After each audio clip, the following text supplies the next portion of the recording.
তো আজকে আমার সাথে একটা ঘটনা ঘটেছে। এবার তোমরাই বিচার করো যে ঘটনাটা ভালো না খারাপ। কিন্তু আমার কাছে ঘটনাটা ভালো, খুবই অনেস্ট। তো আজকে সকালবেলা আমি এখন বাড়ি থেকে বেরিয়েছি, আমার যেটা বুকিং করেছে যেটা হচ্ছে যাদবপুর সাউথ সিটি মলের কাছে। সাউথ সিটি মলের আগে ঠিক উনি আমার ওই কাস্টমার আগে নেমে গেছে।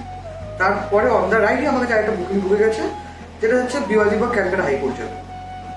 তো কাস্টমার আমাকে ফোন করলো, ফোন করে জিজ্ঞাসা করলো, দাদা আপনি আসছেন? না হ্যাঁ আসছি। দাদা কত ভাড়া দেবো? যেটা ভাড়া দেখাবে সেটাই দেবে, এক্সট্রা দেওয়ার তো আমি চাইনি কিছু আপনার থেকে। আমি একটু সময় দিন, আমি আসছি, আপনি যদি দাঁড়ান তাহলেই আমি আসবো। না আমি দাঁড়াচ্ছি, আপনি আসুন। ঠিক সাউথ সিটি মলের আগে উনি নেমে যায়। সাউথ সিটি মলের আগে বাঁ দিকে, সাউথ সিটি মলটা যদি বাঁ হাতে পড়ে, ওই সিগন্যালটা আগে যদি আমি দেখবেন বাঁ হাতে একটা গলি আছে, সেই গলির ভেতরে আমার সেকেন্ড কাস্টমারের পিক আপ ছিল। আমি যখন পিক আপ করতে গেছি, গিয়ে দেখছি উনি দাঁড়িয়ে আছেন। তো ওনাকে পিক আপটা করে নিয়েছি, উনি একজন উকিল। তো ড্রপ করার পর আমি দেখতে, যখন ওটিপি নিলাম তখন আমি দেখতে পাচ্ছি যে উনি ক্যালকাটা হাইকোর্ট যাবেন। তো যথারীতি ওনাকে পিক আপ করে নিয়ে আমি বেরিয়ে গেছি ওনার ডেস্টিনেশনের জন্য। উনি ক্যালকাটা হাইকোর্টে একদম ভেতরেই নামবেন। তো আমি ক্যালকাটা হাইকোর্টের ভেতরে গেছি। ক্যালকাটা হাইকোর্টে যখন আমি আপনার মেয়র রোড দিয়ে ঢুকছি, মেয়র রোড দিয়ে ঢুকে ক্যালকাটা হাইকোর্টে ঢুকে বা ভেতরে ঢুকে বাঁ হাত করে উনি নেমেছে। তো যখন আমি ট্রিপ এন্ড করছি তখন ওনার বিলটা হয়েছে 133 টাকার কাছাকাছি। হ্যাঁ 133 টাকার কাছাকাছি। তো সাথে সাথে অ্যাট দ্য সেম টাইম কোনো ম্যাজিস্ট্রেট বা কোনো জাজের গাড়ি পেছন দিকে চলে এসেছে। আমাকে পুলিশ বললো যে তাড়াতাড়ি করে গাড়ি এগো, তাড়াতাড়ি করে গাড়ি এগো। সাথে সাথে আমার প্যাসেঞ্জারও বললেন যে আপনার কিউআর কোডটা দিন। তো উনি কিউআর কোডটা আমি বের করে দিয়েছেন, উনি স্ক্যান করলেন, আমি দেখলাম। তো ততক্ষণ পুলিশ এত তাড়া দিয়েছে আমাকে আগে এগিয়ে যেতে হয়েছে। আর ওখানে যারা মোটামুটি যায় লক্ষ্য করেন নেটওয়ার্কে একটুখানি গ্লিচ থাকে।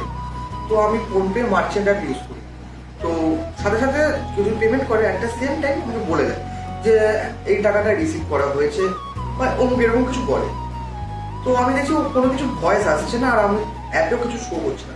ঠিক আছে একটু এগোই, হতে পারে নেটওয়ার্ক গ্লিচের জন্য শো করছে না। তো আমি যখন এগোলাম, এগিয়ে দেখছি সত্যিকারের টাকাটা আসে। আমার তো মাথায় হাত পড়ে গেল যে কি হলো ব্যাপারটা, টাকা না দিয়ে চলে গেল। আমি যখন গাড়িটা আবার ব্যাকে ইউটার্ন করতে যাচ্ছি, ওখানকার পার্কিং এর লোকজন এই ইউটার্ন করা যাবে না, গাড়ি বাইরে গাড়ি বাইরে। তো আমি গাড়ি বাইরে পার্ক করলাম। পার্ক করে আমি আমার যেখানে ওখানে ড্রপ করেছি ওই গেটের কাছে গেলাম। যে একজন পুলিশ সার্জেন্ট দাঁড়িয়েছিলেন, আমি বললাম যে স্যার এরকম ঘটনা ঘটেছে, আমি একজন প্যাসেঞ্জারকে এখানে ড্রপ করেছি, উনি লয়ার ছিলেন। তো সামহাও উনি হয়তো পেমেন্ট করতে ভুলে গেছে বা তার মধ্যে ভেতরে ঢুকে গেছে বা উনি পেমেন্ট করেননি, হোয়াট এভার যে কোনো একটা এর মধ্যে হবে। তো আমি পেমেন্টটা নিতে পারিনি, যে ভেতরে কোনোভাবে যাওয়া যাবে, বলে ভেতরে কোনোভাবে অ্যালাউড নেই বাইরের লোকের উকিল ছাড়া। সর্বনাশ হয়ে গেল। অনেকক্ষণ ধরে দাঁড়িয়ে আছি, দাঁড়ানোর পর ওনাকে খোঁজাখুঁজি করছি, একে জিজ্ঞাসা করছি, তাকে জিজ্ঞাসা করছি। ঠিক আছে, ওনার নাম অ্যাকচুয়ালি ওনার নাম ছিল সমুদ্রনীল। ঠিক আছে, আমার ওটার নামটা মনে, নামটা একটুখানি ইউনিক ছিল পুরো। তো ওনাকে জিজ্ঞাসা করছি এরকম পুরো মানে কোট, মানে উকিলের ড্রেস পুরো যেটা একদম পায়ে অবধি থাকে, মানে এমনি কোট টাইপ হয় কি।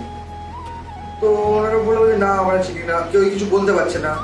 তা আমি ভাবলাম যে গেল, স্বাভাবিকভাবে মন খারাপ করে আমি চলে গেছি হাওড়া স্টেশন। কোনো বুকিং নেই, মানে মাথায় ওটাই ঘুরতে পারে। সেকেন্ড ট্রিপ সকাল সকাল, তখন কটা হবে 10টা, 10:15 হবে ওরকম। তো সকাল সকাল সেকেন্ড ট্রিপে যদি ওরকম হলো মনটা খারাপ হবে, আজের দিনটা খারাপ যাবে। তো আমি হাওড়া স্টেশন চলে গেছি। হাওড়া স্টেশনের থেকে আরেকটা বুকিং পেলাম আমি, যেটা নিয়ে গেছিলাম হচ্ছে টালিগঞ্জ করুণাময়ী। ঠিক আছে, আমি মনটা প্রচন্ড খারাপ হয়ে গেছিল। যাওয়ার পরে হঠাৎ করে দেখছি কানের মধ্যে বেজে উঠলো 133 টাকায় রিসিভ করেছি। আমি দেখাচ্ছি, একটা মিথ্যা কথা বলছি না। অনেকে ভাবতে হতো আমি এটা স্ক্রিপ্ট রাইটিং বা স্টোরি রাইটিং। এই যে উবের ড্রাইভার একটা খুঁজছি, এই দেখো 123 টাকা 54 পয়সা আমার। ঠিক আছে, 27 মিনিট লেগেছে, 9.66 কিলোমিটার, 132 টাকা 72 পয়সা। ভালো করে দেখো। ঠিক আছে, কটার সময় এটা পিক আপ করেছি যদি দেখা যায়, এটা দেখা যাচ্ছে কি? হ্যাঁ 9:31। ভালো করে দেখো, 9:31 পিক আপ করেছিলাম, মানে অর্ডারটা আমার কাছে এসেছিল। এবার ফোনপে একটা খুঁজছি যেখানে আমি পেমেন্ট নিই। এই দেখো সমুদ্রনীল নন্দী, ভালো করে লক্ষ্য করো তাহলে বুঝতে পারো। সমুদ্রনীল নন্দী এইখানটায় 133 টাকা। সমুদ্র নীল মন্দির 133 টাকা। তো কটার সময় পেমেন্ট করেছে? 11টা 24 টাকা। যেহেতু ভালো করে দেখা যায়, এটা হচ্ছে এই যে 11টা 24 টাকার পেমেন্ট করেছে, 11টা 24। তো 11:30 11টা 20-25 টাকা দেখলাম আমার যে ওটা পেমেন্টটা এসছে। তাই ভিডিওটা বানাচ্ছি কেন, সবসময় তো বাজে কাস্টমার কিরকম বাজে রিয়াকশন করে বা বাজে ব্যবহার করে এসব নিয়ে কোয়াইট ন্যাচারাল ভিডিও বানিয়ে দেয়। আমি ভেবে নিয়েছিলাম টাকাটা চলে গেছে, কোনো অসুবিধা, কারণ এই ঘটনা আমার সাথে আগে ঘটতে ভুলটা আমার দাঁড় করিয়ে রেখে ওনার কাছ থেকে পেমেন্ট নিয়ে তারপর ওনাকে ছাড়া উচিত ছিল। কিন্তু আমি somehow as per the situation আমি করতে পারিনি, ঠিক আছে। তো উনি কিন্তু জিনিসটা মাথায় রেখেছিলেন, ওনারও তাড়া ছিল, উনি হয়তো সামহাও ভেতরে চলে গেছিলেন, আমার কিউআর কোডটা রেখে দিয়েছিলেন, কিন্তু মনে করে উনি পেমেন্টটা করেও দিয়েছেন। কথা আছে না যে পুরনো চাল ভাতে পারে, কথাটা সত্যিই তাই। উকিল মানে এই নয় যে মানুষকে ঠকিয়ে মানুষকে নিয়ে পয়সা নেবে, সব উকিল কিন্তু সমান হয় না।